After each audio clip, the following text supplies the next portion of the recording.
அதிகாலை 4 மணிக்கே கிராமம் விழித்து கொண்டது. பனிமூட்டம் இன்னும் விலகாத அந்த நேரத்தில் மதனின் வீட்டு திண்ணையில் ஒருவித பரபரப்பு தொற்றிக் கொண்டிருந்தது.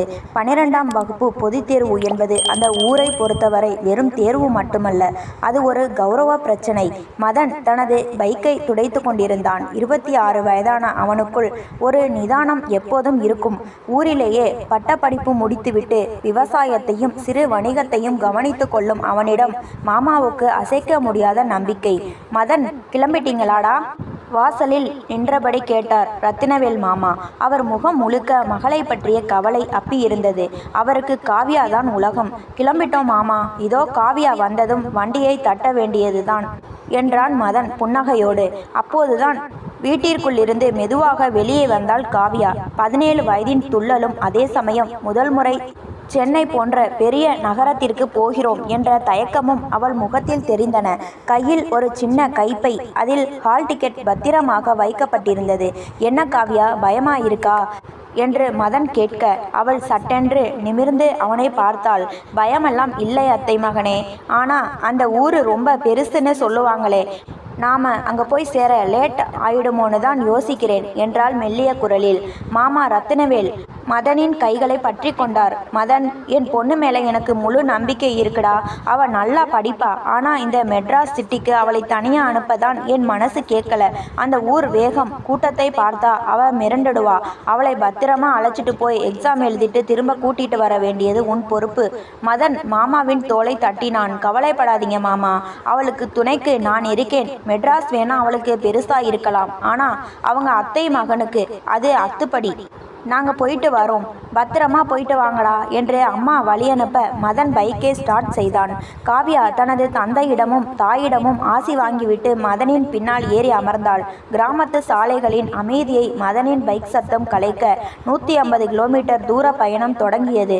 அது வெறும் பயணமல்ல, காவியாவின் கனவுகளுக்கான முதல் படி என்பதும், அந்த பயணம் அவர்கள் இருவரின் உறவில் ஒரு புதிய மாற்றத்தை கொண்டு வரப் போகிறது என்பதும் மதன் அப்போது அறிந்திருக்கவில்லை. தூரத்தில் சூரியன் மெல்ல உதிக்க தொடங்கியது. நகரத்தின் அழைப்பை நோக்கி அவர்கள் வேகம் எடுத்தனர். கிராமத்து எல்லைகளை தாண்டி பேருந்து தேசிய நெடுஞ்சாலையில் ஏறியபோது வேகம் கூடியது. ஜன்னல் ஓரம் அமர்ந்திருந்த காவியாவின் கூந்தல் காற்றில் அலை பாய்ந்தது. ஆனால் அவள் கண்கள் ஜன்னலுக்கு வெளியே இருந்தாலும் கவனம் முழுவதும் மடியில் இருந்த அந்த புத்தகத்தின் மீதே இருந்தது. மதன் அவளுக்கு அருகிலேயே அமர்ந்திருந்தான். அவ்வப்போது அவள் கைகள் நடுங்குவதையும் உதடுகள் எதையோ மனப்பாடம் செய்வது போல அசைவதையும் அவன் கவனித்து கொண்டே வந்தான். காவியா, புக்கை மூடிவை என்றான் மதன் மெல்லிய குரலில். அவள் திடுக்கிட்டு அவனை பார்த்தாள். இல்லை அத்தை மகனே, அந்த தியரம் மட்டும் கொஞ்சம் மறந்து போகுது, ஒரு வாட்டி பார்த்துக்கிறேன். மதன் புன்னகையோடு அவள் கையில் இருந்த புத்தகத்தை பிடுங்கி மூடினான். இப்போ நீ படிக்கிறது முக்கியமில்லை, உன் மனசை அமைதியாக வச்சுக்கிறது தான் முக்கியம். பதற்றத்தில் படித்தா தெரிஞ்சதும் மறந்துடும். கொஞ்சம் வெளியே பாரு, எவ்வளவு அழகா இருக்கு. அவள் நிமிர்ந்து பார்த்தாள். பச்சை பசேலென விரிந்து கிடந்த வயல்வெளிகள் மெல்ல மறைந்து பெரிய கட்டிடங்களும் மேம்பாலங்களும் கண்ணில் பட ஆரம்பித்தன. நகரத்தின் இரைச்சல் தூரத்தில் இருந்தே கேட்கத் தொடங்கியது. எனக்கு ஒரு மாதிரி பயமா இருக்கு மதனா. ஒரு வேளை நான் சரியா எழுதலைன்னா அப்பாவோட கனவு என்ன ஆகும்? இவ்வளவு தூரம் கஷ்டப்பட்டு என்னை கூட்டிட்டு வர உன் உழைப்பு வீணாயிடுமோன்னு தோணுது என்று சொல்லிவிட்டு அவள் கண்கள் லேசாக கலங்கினாள். மதன் அவள் பயத்தை புரிந்து கொண்டான். இங்க பாரு காவியா, நீ உன் கடமையை சரியா செஞ்சிருக்க, மற்றதெல்லாம் தானா நடக்கும். நீ ஜெயிக்கணும்னு நான் ஆசைப்படுறது உண்மைதான், ஆனால் அதுக்காக நீ இவ்வளவு பயப்படணும்னு அவசியமில்லை. உனக்கு எது வேணும்னாலும் கேளு, நான் உன் கூடவே இருப்பேன். இந்த மதனை உனக்கு தெரியாதா? அவன் சொன்ன அந்த நான் இருக்கேல்ல என்ற வார்த்தை காவியாவிற்குள் ஒரு மாயத்தை செய்தது. அவள் இதயம் படபடப்பதை குறைத்து ஒரு நிதானத்திற்கு வந்தது. மதனின் முதிர்ச்சியும் அவன் காட்டும் அக்கறையும் அவளுக்கு ஒரு பாதுகாப்பான உணர்வை தந்தது. தேங்க்ஸ் மதனா என அவள் சொல்ல, அத்தை மகன்கிட்ட எதுக்குடி தேங்க்ஸ்? எக்ஸாம் முடிஞ்சதும் ஒரு பெரிய ஐஸ்கிரீம் வாங்கி தந்துடு போதும் என அவன் கிண்டல் செய்ய, காவியா முதல் முறையாக அன்றைய பொழுதில் மனதார சிரித்தாள். பேருந்து மெல்ல சென்னையின் புறநகர் பகுதியை நெருங்கியது. நெரிசலான சாலைகள், விதவிதமான வாகனங்கள், மனிதர்களின் ஓட்டம் என எல்லாம் காவ்யாவிற்கு புதிதாக இருந்தது. அந்த பெரிய நகரத்தின் வேகம் அவளை மிரள வைத்தாலும் பக்கத்தில் மதன் அமர்ந்திருக்கிறான் என்ற தைரியம் அவளை நிமிர்ந்து உட்கார வைத்தது. தன் லட்சிய கனவுகளை ஒரு பையில் சுமந்து கொண்டு காவ்யா அந்த பயணத்தின் அடுத்த கட்டத்திற்கு தயாரானாள். நகரத்தின் எல்லைக்குள் நுழைந்த போதே சென்னையின் அந்த பிரம்மாண்டமும் இரைச்சலும் காவ்யாவை ஒருவித அச்சத்தில் ஆழ்த்தின. இதுவரை அமைதியான கிராமத்து சூழலில் வளர்ந்தவளுக்கு ஒன்றன் பின் ஒன்றாக அணிவகுத்து நிற்கும் வாகனங்களின் ஹாரன் சத்தமும் எறும்பு கூட்டத்தைப் போல நெரிசலில் முண்டியடிக்கும் மக்களும் மிரட்சியை தந்தனர். சாலையோர விளக்குகளின் வெளிச்சம் அவள் கண்களை கூச செய்தது. அவன் முகத்தில் ஒருவித பதற்றம் இருப்பதை அவளால் உணர முடிந்தது. பல கிலோமீட்டர் பயணத்தின் களைப்பு இருவர் முகத்திலும் அப்பி இருந்தது. காவ்யா, இன்னும் கொஞ்சம் நேரம்தான், ரூம் புக் பண்ணிட்டேன், அங்கே போய் நல்லா ரெஸ்ட் எடுக்கலாம் என்று அவளுக்கு தைரியம் சொன்னான் மதன். அவர்கள் ஒரு நடுத்தர வர்க்கத்தினர் தங்கும் லாட்ஜின் முன்னால் வந்து நின்றனர். வரவேற்பறையில் பதிவுகளை முடித்துவிட்டு அந்த பழைய லிப்ட் மூலம் 3வது மாடிக்கு சென்றனர். நீண்ட தாழ்வாரத்தை கடந்து தங்களுக்கு ஒதுக்கப்பட்ட அறை எண் 304 கதவை மதன் திறந்தான். உள்ளே நுழைந்த காவ்யாவுக்கு ஒரு நிமிடம் மூச்சு நின்றது போலிருந்தது. அந்த அறை மிகவும் சிறியது. அதைவிட அவளை அதிர்ச்சியில் ஆழ்த்தியது அங்கு இருந்த அந்த ஒரே ஒரு கட்டில் மட்டும்தான். மதன், இது சிங்கிள் பெட்ரூம் மதன் என்றாள் காவ்யா தன் குரலில் படர்ந்திருந்த நடுக்கத்தை மறைக்க முயன்றபடி. மதனும் திகைத்து போனான். அவன் ஆன்லைனில் அவசரமாக புக் செய்த போது ஏசி ரூம் என்பதை மட்டுமே கவனித்திருந்தான்.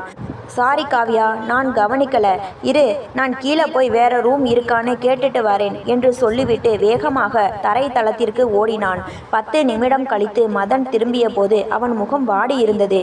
காவ்யா, இன்னைக்கு சிட்டியில் ஏதோ பெரிய எக்ஸாம் நடக்குதாம், அதனால் எல்லா ரூமும் ஃபுல், வேற வழியே இல்லை, இன்னைக்கு ஒரு நாள் மட்டும் அட்ஜஸ்ட் பண்ணிக்க முடியுமா என்று தயக்கத்துடன் கேட்டான். காவ்யா அந்த அறையை ஒரு முறை சுற்றி பார்த்தாள். ஒரு பக்கம் ஜன்னல், மறுபக்கம் ஒரு சிறிய மேஜை, நடுவே அந்த ஒற்றை கட்டில். இதுவரை மதனிடம் ஒரு தோழமையுடனும் நம்பிக்கையுடனும் பழகியவளுக்கு இந்த சூழல் ஒரு புதிய சங்கடத்தை உருவாக்கியது. வெளியில் தெரிந்த நள்ளிரவு இருட்டும் தெரியாத ஊரின் பயமும் அவளை மதனின் துணையை மட்டுமே நம்ப செய்தது. பரவாயில்லை மதன், நாம தூங்கணும்னு அவசியம் இல்லை, விடிகிற வரைக்கும் பேசிட்டே இருக்கலாம் என்று காவ்யா மெலிதாக சிரித்தாள். ஆனால் அந்த ஒற்றை அறையின் நிசப்தத்தில் இருவரின் இதய துடிப்பும் அவர்களுக்கு தெளிவாக கேட்டது. அவர்களின் பயணத்தின் அடுத்த கட்டம் அந்த சிறிய அறையிலிருந்துதான் தொடங்கப் போகிறது என்பதை இருவரும் உணர்ந்திருந்தனர்.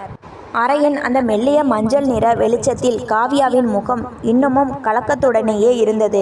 அந்த ஒற்றை கட்டில் அவர்களின் இக்கட்டான சூழலை அவர்களுக்கு நினைவுபடுத்தி கொண்டே இருந்தது.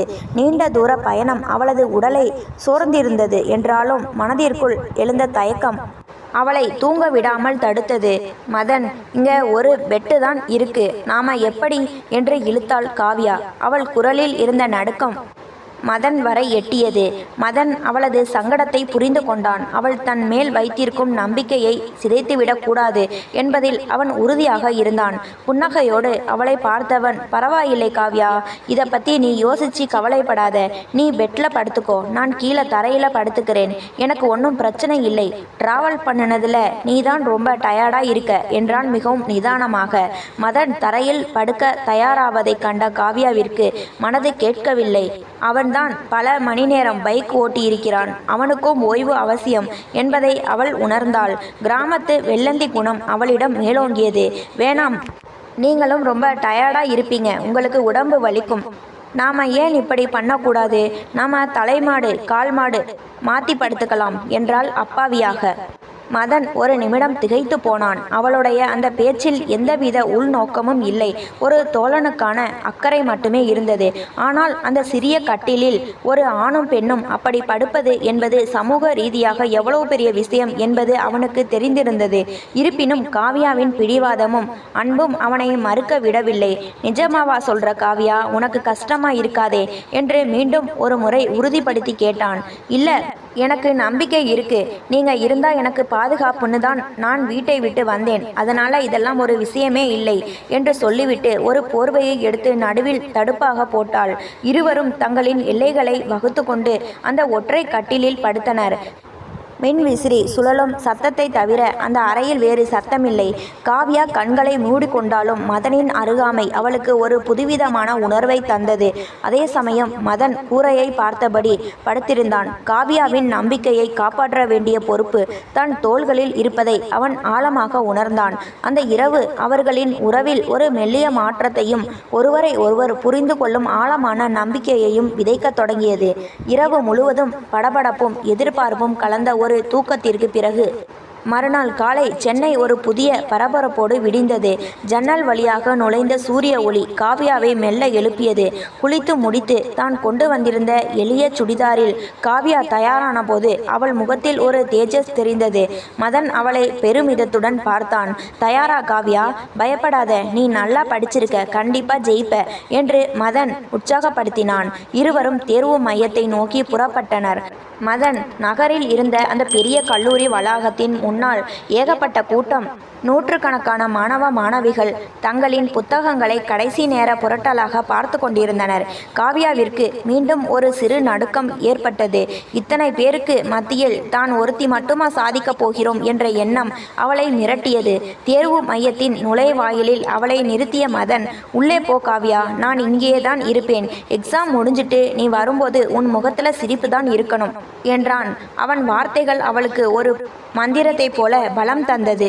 3 மணி நேர தேர்வு. வெளியே மரத்தடியில் அமர்ந்திருந்த மதனுக்கு ஒவ்வொரு நிமிடமும் ஒரு யுகமாக நகர்ந்தது.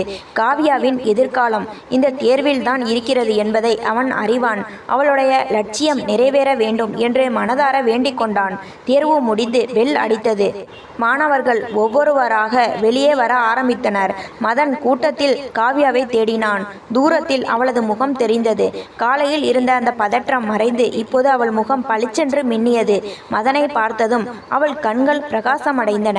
கூட்டத்தை விலக்கி கொண்டு ஓடி வந்த காவ்யா உற்சாக மிகுதியால், ரொம்ப நல்லா எழுதினேன் மதன், எல்லாமே எனக்கு தெரிஞ்ச கேள்விகள் தான் வந்திருந்தது என்று சொல்லிக்கொண்டே ஓடி வந்து மதனின் கையை தன்னிரு கைகளால் பற்றி கொண்டாள். அந்த தனிச்சையான ஸ்பரிசத்தில் மதன் ஒரு கணம் உறைந்து போனான். அவளுடைய கைகளின் மென்மையும் அதில் இருந்த அந்த அலாதியான நம்பிக்கையும் அவனுள் மின்சாரம் பாய்ந்தது போன்ற ஒரு உணர்வை தந்தது. இதுவரை அவளை ஒரு பாதுகாக்கப்பட வேண்டிய பெண்ணாக, ஒரு தங்கையாக மட்டுமே பார்த்த மதனுக்கு அந்த ஒரு நொடி ஏதோ ஒரு மாற்றம் நிகழ்வதை உணர முடிந்தது. காவ்யா தன் மகிழ்ச்சியில் அந்த பிடியை விடாமல் பேசிக்கொண்டே இருந்தாள். ஆனால் மதனின் உலகம் அந்த ஒரு புள்ளியில் நின்றது. அவளது ஸ்பரிசம் அவனுக்கு ஒரு புதிய அர்த்தத்தை சொல்லிக் கொடுத்தது. அது வெறும் நன்றியா அல்லது காதலின் ஆரம்பமா என்று அவனுக்கு புரியவில்லை. ஆனால் அந்த நிமிடம் முதல் மதன் அவளை பார்க்கும் பார்வையில் ஒரு மெல்லிய காதலும் அதிகப்படியான உரிமையும் குடியேறியிருந்தது. சரி வா, நல்லா எழுதியிருக்கல்ல, இன்னைக்கு நாம இதை செலிப்ரேட் பண்ணலாம் என்று மதன் சொல்லும்போது அவன் குரலில் ஒரு புதிய கனிவு கலந்திருந்தது. காவ்யாவோ எதையும் அறியாதவளாய் தன் கனவை நோக்கிய முதல் படி வெற்றிகரமாக அமைந்த சந்தோஷத்தில் அவன் கையை பிடித்தபடி உற்சாகமாக நடந்தாள். தேர்வுகள் ஒவ்வொன்றாக முடியத் தொடங்கின. ஒவ்வொரு நாளும் காவ்யா புத்துணர்ச்சியோடு தேர்வு மையத்திலிருந்து வெளியே வருவதும் மதன் அவளை காத்திருந்து அழைத்து செல்வதும் ஒரு அழகான வழக்கமாக மாறியிருந்தது. அந்த பெரிய நகரத்தின் பரபரப்பில் அவர்கள் இருவரும் ஒருவருக்கொருவர் மட்டுமே தெரிந்த தீவாக வாழ்ந்து வந்தனர். கடைசி தேர்வு முடிந்து கிளம்பிய அந்த மாலை நேரம் வானம் தன் நிறத்தை மாற்றத் தொடங்கியது. கருகருவென திரண்ட மேகங்கள் சென்னையில் உஷ்ணத்தை தணிக்கப் போவதாக தெரிந்தாலும் அது ஒரு சூறாவளியாக மாறும் என்று அவர்கள் எதிர்பார்க்கவில்லை. மதன் கிராமத்திற்கு கிளம்ப சில நிமிடங்களிலேயே வானம் பொத்துக்கொண்டு ஊற்றியது. மதன், பயங்கரமா மழை பெய்யுது, எங்கேயாவது ஒதுங்கலாமா என்று காவ்யா கத்தினாள். இங்க ஒதுங்கிறதுக்கு இடமில்ல காவ்யா, இன்னும் 5 நிமிஷத்துல ரூம் போயிடலாம் என்று மதன் வேகம் எடுத்தான். மழை அவர்களை சவுக்கால் அடிப்பது போல விழுந்தது. சாலைகள் நீர்நிலைகளாக மாறின. அறைக்கு வந்து சேர்ந்தபோது இருவரும் உச்சந்தலை முதல் உள்ளங்கால் வரை சொட்ட சொட்ட நனைந்திருந்தனர். காவ்யாவின் மெல்லிய சுடிதார் அவளது மேனியில் ஒட்டி இருந்தது. குளிரால் அவளது உடல் நடுங்கிக் கொண்டிருந்தது. சீக்கிரம் போய் ட்ரெஸ் மாத்து காவ்யா, இல்லனா காய்ச்சல் வந்துட போகுது என்று மதன் பதறினான். இருவரும் மாறி மாறி உடை மாற்றி கொண்டனர். மதன் ஒரு துண்டால் தன் தலையை துடைத்து கொண்டிருந்த போது காவ்யா அங்கிருந்த சிறிய ஹீட்டரில் தண்ணீர் வைத்து பிளாஸ்கில் இருந்த காஃபி தூளை போட்டு 2 பேருக்கும் சூடாக காஃபி தயார் செய்தாள். வெளியே இடி இடித்தது. அறையின் ஜன்னல் கதவுகள் பலமாக மோதிக்கொண்டன. காவ்யா நடுங்கும் கைகளுடன் காஃபி கோப்பையை மதனிடம் நீட்டினாள். மதன் அதை வாங்கும்போது மீண்டும் அவர்கள் விரல்கள் உரசிக்கொண்டன. மழையின் குளிர் ஒரு புறம் இருந்தாலும் அந்த அறையின் உள்ளே ஒரு வெப்பம் மெல்ல பரவத் தொடங்கியது. இந்தாங்க மதன், குடிங்க என்றாள் காவ்யா. அவள் குரல் குளிரால் தழுதழுத்தது. மதன் காஃபியை பருகி கொண்டே அவளை பார்த்தான். ஈரமான கூந்தல் அவளது தோள்களில் சரிந்து கிடக்க அந்த மஞ்சள் விளக்கு வெளிச்சத்தில் காவ்யா ஒரு ஓவியம் போல தெரிந்தாள். இதுவரை நண்பர்கள் போல இருந்த பிம்பம் அந்த மழையிரவில் மெல்ல கரையத் தொடங்கியது. இருவருக்கும் இடையே ஒரு நீண்ட மௌனம் நிலவியது. அந்த மௌனத்தில் வார்த்தைகளை விட உணர்வுகள் அதிகமாக பேசின. ஜன்னலுக்கு வெளியே பெய்யும் மழையின் சத்தமும் அறையின் உள்ளே நிலவிய நிசப்தமும் ஏதோ ஒரு மாற்றத்திற்கு வழிவகுத்தன. காவ்யா மதனை நிமிர்ந்து பார்த்தாள். அவளது கண்களில் பயமில்லை, மாறாக ஒரு புரிதலும் இனம் புரியாத ஈர்ப்பும் இருந்தது. மதன் மெதுவாக காஃபி கோப்பையை மேஜை மீது வைத்தான். காவ்யாவின் அருகில் சென்று அவளது நடுங்கிக் கொண்டிருந்த தோள்களை தன் கைகளால் மெல்ல பற்றினான். அந்த தொடுதல் இருவருக்கும் ஒரு புதிய உலகத்தை காட்டியது. மலையின் சதியில் அந்த சிறிய அறை ஒரு காதல் கூடாரமாக மாறத் தொடங்கியது. தேர்வுகள் அனைத்தும் ஒரு வழியாக முடிவுக்கு வந்தன. காவ்யாவின் மனதில் ஒரு பெரும் பாரம் இறங்கியது போன்ற நிம்மதி. இனி ஊருக்கு திரும்ப வேண்டியதுதான் மிச்சம். ஆனால் மதன் வேறு ஒரு திட்டத்தை வைத்திருந்தான். அறைக்கு திரும்பியதும் காவ்யா தனது பைகளை அடுக்கத் தொடங்கினாள். அதை கண்ட மதன், காவ்யா, இன்னைக்கே ஊருக்கு போய் என்ன பண்ண போறோம்? அலைச்சல் தான் மிச்சம். இன்னைக்கு ஒரு நாள் இங்கே இருந்துட்டு நாளைக்கு அதிகாலையில கிளம்பலாம். அது வரைக்கும் இந்த சிட்டியை கொஞ்சம் சுத்தி பார்ப்போமா என்று கேட்டான். காவ்யாவிற்கு சந்தோஷம் தாங்கவில்லை. நிஜமாவா மதன்? எனக்கு சென்னையை சுத்தி பார்க்கணும்னு ரொம்ப ஆசை என்றாள் உற்சாகமாக. மதன் அவளை ஒரு பிரம்மாண்டமான ஷாப்பிங் மாலுக்கு அழைத்து சென்றான். கிராமத்தில் திருவிழா கடைகளையும் சிறு அங்காடிகளையும் மட்டுமே பார்த்த காவ்யாவிற்கு அந்த மாலின் கண்ணாடி சுவர்களும் மின்னும் விளக்குகளும் ஏசி குளிரும் வியப்பை தந்தன. வானத்தை முட்டும் அளவுக்கு உயர்ந்திருந்த அந்த பிரம்மாண்ட கட்டிடத்தை பார்த்து அவள் மிரண்டு நின்றாள். வா, உள்ள போலாம் என்று மதன் அவளை நவீன உடைகள் விற்கும் ஒரு பெரிய பகுதிக்கு அழைத்து சென்றான். அங்கே அணிவகுத்து நின்றிருந்த ஜீன்ஸ், குர்தாக்கள் மற்றும் விதவிதமான நவீன உடைகளை பார்த்ததும் காவ்யா தயங்கி நின்றாள். இதெல்லாம் நமக்கு எதுக்கு மதன்? ரொம்ப விலை அதிகமாக இருக்கும் போலையே என்று அவனது சட்டையை இழுத்து ரகசியமாக சொன்னாள். மதன் சிரித்து கொண்டே, அதெல்லாம் நான் பார்த்துக்கிறேன் காவ்யா, நீ ஒரு பெரிய ஆஃபீஸராக போற பொண்ணு. இனி உன் தோற்றமும் கொஞ்சம் மாற வேண்டாமா? உனக்கு பிடிச்சதை எடு என்றான் ஒரு உரிமையுடன். மதன் அவளுக்காக ஒரு அழகான வெளிர் நீல நிற ஜீன்ஸையும் அதற்கு பொருத்தமான ஒரு நீண்ட குர்தாவையும் தேர்ந்தெடுத்தான். முதலில் மறுத்த காவ்யா மதனின் பிடிவாதத்தால் அந்த உடையை அணிந்து பார்க்க சென்றாள். சிறிது நேரம் கழித்து அந்த நவீன உடையில் வெளியே வந்த காவ்யாவை பார்த்த மதன் அப்படியே சொக்கி போனான். இதுவரை பாவாடை தாவணியிலும் எளிய சுடிதாரிலும் பார்த்த அந்த கிராமத்து பெண் இப்போது ஒரு நகரத்து தேவதையைப் போல ஜொலித்தாள். அவளது தன்னம்பிக்கை அந்த உடையில் இன்னும் மெருகேறி தெரிந்தது. கண்ணாடி முன் நின்று தன்னையே பார்த்து கொண்ட காவ்யாவிற்கு ஒரு புதிய மாற்றம் தெரிந்தது. எப்படி மதன் இருக்கேன் என்று அவள் வெட்கத்துடன் கேட்டபோது மதன் அவளையே இமைக்காமல் பார்த்து கொண்டிருந்தான். ரொம்ப அழகா இருக்க காவ்யா, உனக்குள்ள ஒரு புது மாற்றம் தெரியுது என்றான் மதன் மெல்லிய குரலில். அந்த நவீன உடைகள் வெறும் துணிகள் மட்டுமல்ல, காவ்யாவின் கனவுகளுக்கு கிடைத்த ஒரு அங்கீகாரமாகவே அவளுக்கு தெரிந்தது. மதன் அவளுக்கு தேவையான மற்ற அலங்கார பொருட்களையும் வாங்கி கொடுத்தான். அந்த நாள் அவர்களின் பயணத்தில் மறக்க முடியாத ஒரு வசந்த காலமாக மாறியது. ஊருக்கு திரும்பும் முன் காவ்யாவின் வெளி தோற்றத்தில் மட்டுமல்ல, அவள் மனதிலும் ஒரு புதிய தன்னம்பிக்கை துளிர் விட்டிருந்தது. தங்கள் இருவருக்கும் இடையிலான அந்த புதிய பிணைப்பு அந்த பெரிய நகரத்தின் வெளிச்சத்தில் இன்னும் ஆழமாக தொடங்கியது. ஷாப்பிங் மாலின் அந்த நவீன ஆடை பிரிவில் ஏகப்பட்ட வண்ணங்களுக்கு நடுவே காவ்யா எதை தேர்ந்தெடுப்பது என்று தெரியாமல் நின்றிருந்தாள். மதன் ஆர்வத்துடன் தேடி ஒரு அடர் நீல நிற ஜீன்ஸ் மற்றும் மென்மையான வெள்ளை நிற டிஷர்ட் ஒன்றை எடுத்து அவளிடம் நீட்டினான். மதன், இது எனக்கு செட் ஆகுமா? இதெல்லாம் நான் போட்டதே இல்லையே என்று தயக்கத்துடன் கேட்டாள். நீ போட்டுட்டு வந்து சொல்லு காவ்யா, கண்டிப்பா சூப்பரா இருக்கும் என்று மதன் அவளை உற்சாகப்படுத்தி ட்ரையல் ரூமிற்கு அனுப்பி வைத்தான். வெளியே காத்திருந்த மதனின் மனதில் ஒரு சிறு படபடப்பு. இதுவரை எளிய கிராமத்து பெண்ணாக தலையில் பூச்சூடி பாவடை தாவணியில் பார்த்த காவ்யாவின் முகம் அவன் நினைவில் ஓடியது. அந்த பிம்பம் இப்போது மாறப்போகிறது என்ற எண்ணமே அவனுக்குள் ஒரு எதிர்பார்ப்பை உண்டாக்கியது. சில நிமிடங்கள் நிமிடங்களுக்கு பிறகு ட்ரையல் ரூமின் கதவு மெல்ல திறந்தது. உள்ளிருந்து வெளியே வந்த பெண்ணை பார்த்த மதன் ஒரு கணம் மூச்சடைத்து போனான். அவன் பார்த்தது காவ்யாவைதானா என்று அவனுக்கே சந்தேகம் வந்தது. இறுக்கமான ஜீன்ஸ், அவளது நீண்ட கால்களை இன்னும் அழகாக காட்ட அந்த வெள்ளை நிற டிஷர்ட் அவளது மேனிக்கு ஒரு தனி தேஜஸை தந்தது. கலைந்திருந்த கூந்தலை மேலாக அள்ளி முடிந்து ஒரு மாடர்ன் பெண்ணாக அவள் நின்றிருந்த விதம் மதனின் கண்களை கட்டி போட்டது. அந்த பாவாடை தாவணி பெண் மறைந்து இப்போது அவளுக்குள் ஒரு நவீன தேவதை பிறந்திருந்தாள். காவ்யா தன் கைகளை என்ன செய்வது என்று தெரியாமல் சட்டையின் ஓரத்தை இழுத்து விட்டபடி, எப்படி இருக்கு மதன், ஒரு மாதிரியா இருக்கா என்று வெட்கம் கலந்த தயக்கத்துடன் கேட்டாள். மதனால் பதில் பேச முடியவில்லை. அவனது கண்கள் அவளது அழகில் நிலை குத்தி நின்றன. அவளது அந்த புதிய தோற்றம் அவனுள் இதுவரை இல்லாத ஒரு கிளர்ச்சியை உண்டாக்கியது. ஒரு தோழனாக, ஒரு அண்ணனாக அவளை பார்த்த அவனது பார்வையில் இப்போது ஒரு ஆணின் ஈர்ப்பு குடியேறியது. அவளது அந்த மாடர்ன் லுக் அவனது ஆழ் மனதில் ஒரு மோகத்தை மெல்ல விதைக்கத் தொடங்கியது. மதன், என்ன இப்படி பார்க்குறீங்க, நல்லா இல்லையா என்று அவன் அருகில் வந்து கையை பிடித்து உலுக்கினாள். அவளது அந்த மென்மையான ஸ்பரிசம் மதனை நிகழ்காலத்திற்கு இழுத்து வந்தது. இல்லை காவ்யா, நீ ரொம்ப அழகா இருக்க. உன்னை பார்த்தா சென்னை பொண்ணு மாதிரியே இருக்கு. நிஜமாவே உனக்கு இது ரொம்ப பொருத்தமா இருக்கு என்றான் தழுதழுத்த குரலில். தன் அழகை மதன் ரசிக்கிறான் என்பதை உணர்ந்த காவ்யாவின் முகத்தில் ஒரு மெல்லிய புன்னகை அரும்பியது. அந்த புன்னகை மதனின் இதய துடிப்பை இன்னும் வேகமாக்கியது. அந்த மாலின் பிரம்மாண்டமான கண்ணாடிகள் அவர்களின் இந்த மாற்றத்தை மௌனமாக பார்த்து கொண்டிருந்தன. மதன் அன்று காவ்யாவிற்குள் ஒரு புதிய பெண்ணை கண்டான். காவ்யாவோ மதனின் கண்களில் தனக்கான ஒரு புதிய இடத்தை கண்டாள். மாலையில் அந்த பெரிய மாலில் இருந்து வெளியே வரும்போது நகரின் விளக்குகள் ஒவ்வொன்றாக கண் சிமிட்ட தொடங்கி இருந்தன.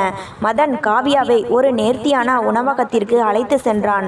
அங்கே இருந்த மெல்லிய இசையும் மங்கலான வெளிச்சமும் அந்த மாலை நேரத்திற்கு ஒரு தனி அழகை தந்தன. காவ்யா அந்த நவீன உடையில் அமர்ந்திருந்த விதம் அந்த சூழலோடு மிக சரியாக பொருந்தி போனது. உணவு உண்ணும் போதும் மதனின் கவனம் உணவில் இல்லை. அவனது கண்கள் அடிக்கடி காவ்யாவையே வட்டமிட்டன. காவ்யா இயல்பாக பேசிக்கொண்டிருந்தாலும் மதனிடம் ஒரு மாற்றம் தெரிந்ததை அவளால் உணர முடிந்தது. அவன் அதிகமாக பேசவில்லை. அவள் சொல்லும் கதைகளுக்கு சுருக்கமாக பதிலளித்துவிட்டு அவளது ஒவ்வொரு அசைவையும் கூர்ந்து கவனித்து கொண்டிருந்தான். சாப்பிட்டு முடித்துவிட்டு அவர்கள் அறைக்கு திரும்பினர். இரவு நேரத்து சென்னையின் குளிர்காற்று அவர்கள் மீது பட்டது. அறைக்குள் நுழைந்ததும் காவ்யா கண்ணாடி முன் நின்று தன் புதிய தோற்றத்தை பார்த்து ரசித்து கொண்டிருந்தாள். அந்த ஜீன்ஸ் மற்றும் டிஷர்ட் அவளது உடல்வாக இன்னும் எடுப்பாக காட்டியது. கிராமத்தில் பார்த்த காவ்யாவிற்கும் இப்போது அறைக்குள் நிற்கும் இந்த நவீன காவ்யாவிற்கும் இடையில் இருந்த வித்தியாசம் மதனை நிலைகுலைய வைத்தது.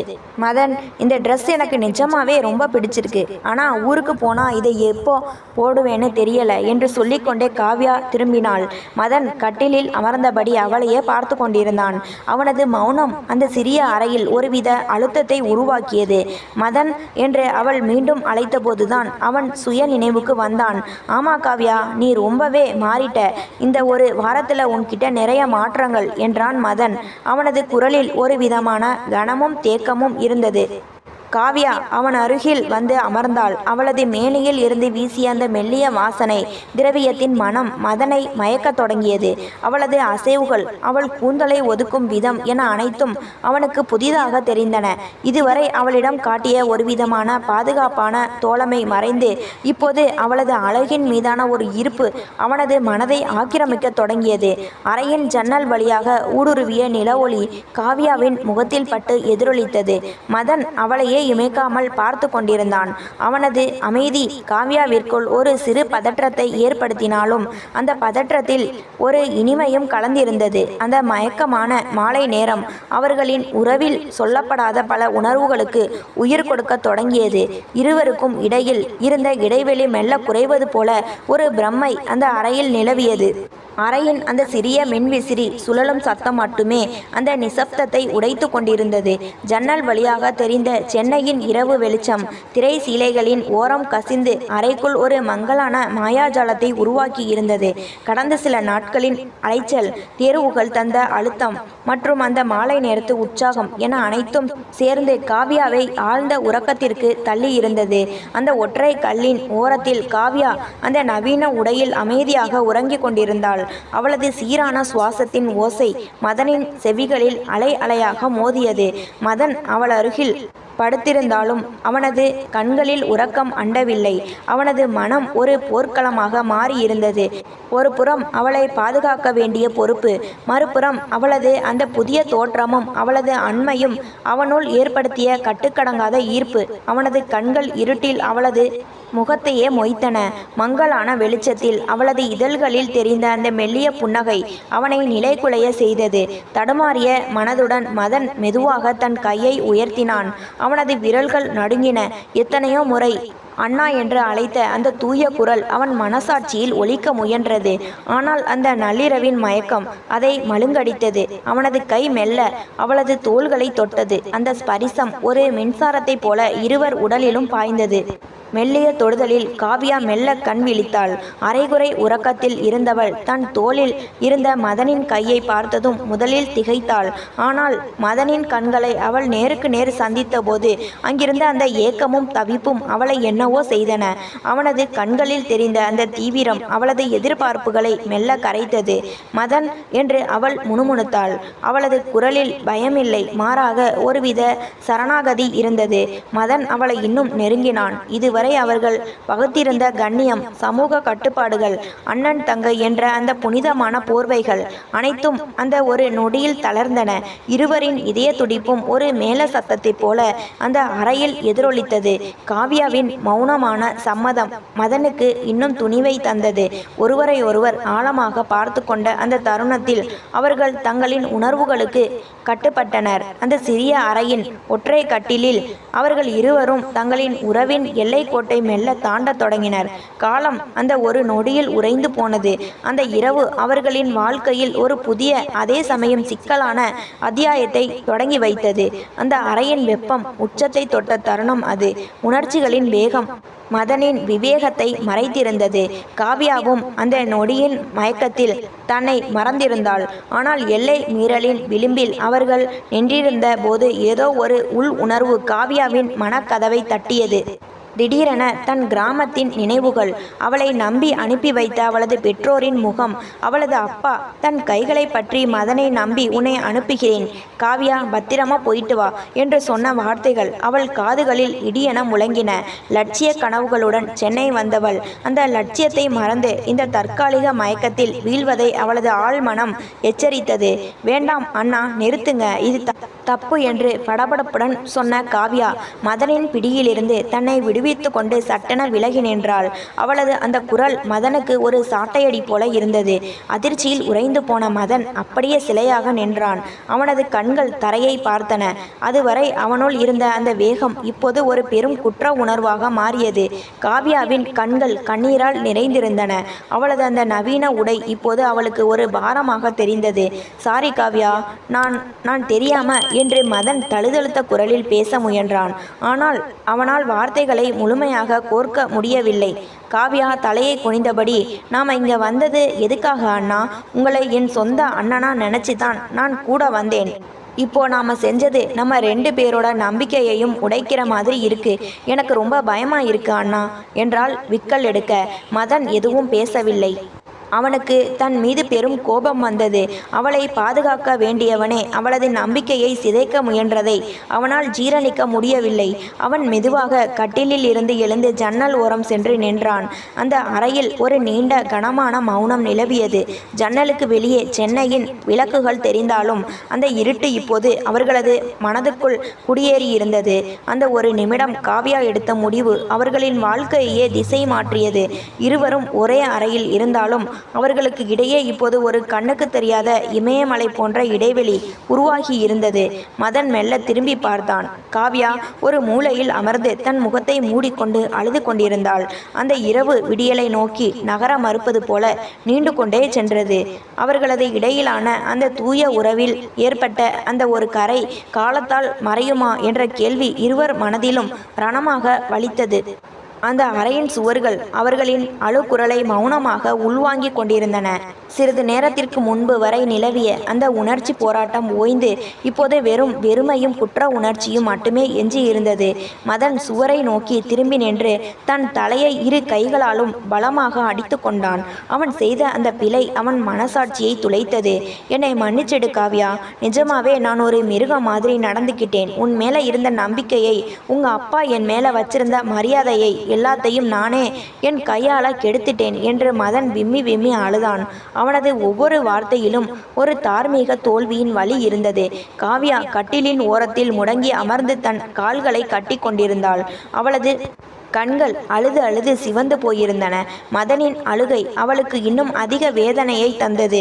அண்ணா, உங்களை மட்டும் சொல்லி என்ன பிரயோஜனம்? அந்த ஒரு நிமிஷம் நானும் தடுமாறிட்டேன். நாம 2 பேருமே தப்பு பண்ணிட்டோம் அண்ணா என்றாள் காவ்யா தேம்பிக் கொண்டே.